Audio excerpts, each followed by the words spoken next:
తెలంగాణ మంత్రి కోమటిరెడ్డి వెంకటరెడ్డి ఆసక్తికర వ్యాఖ్యలు చేశారు. వచ్చే ఎన్నికలలో తనను భారీ మెజారిటీతో గెలిపిస్తానని మాటిస్తేనే పోటీ చేస్తానన్నారు. తనకు ఆశలు లేవని, ఇప్పటి వరకు తనకు సొంతిల్లు కూడా లేదన్నారు.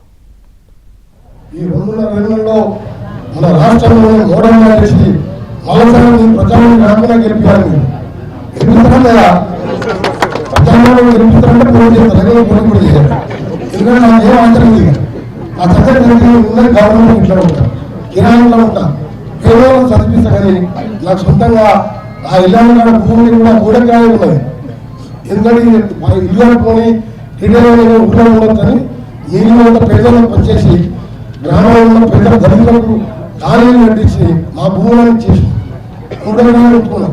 తెలంగాణ మంత్రి కోమటిరెడ్డి వెంకటరెడ్డి ఆసక్తికర వ్యాఖ్యలు చేశారు. వచ్చే ఎన్నికలలో తనను భారీ మెజారిటీతో గెలిపిస్తానని మాటిస్తేనే పోటీ చేస్తానన్నారు. తనకు ఆశలు లేవని, ఇప్పటి వరకు తనకు సొంతిల్లు కూడా లేదన్నారు. ఈ 2.5 మన రాష్ట్రంలో మోడల్ చేసి మళ్ళీ ప్రజలను రాకుండా గెలిపారు. గెలుపుతాం కదా, ప్రజలను గెలుపుతారంటే పోటీ చేస్తారు, పోటీ చేయాలి. ఎందుకంటే నాకు ఏం అవసరం లేదు. ఆ చక్కటి ఉన్నది గవర్నమెంట్ ఇట్లా ఉంటా, కిరాయిలో ఉంటా, కేవలం చదివిస్తా కానీ నాకు సొంతంగా ఆ ఇల్లు భూమిని కూడా మూడకాయ ఉన్నది.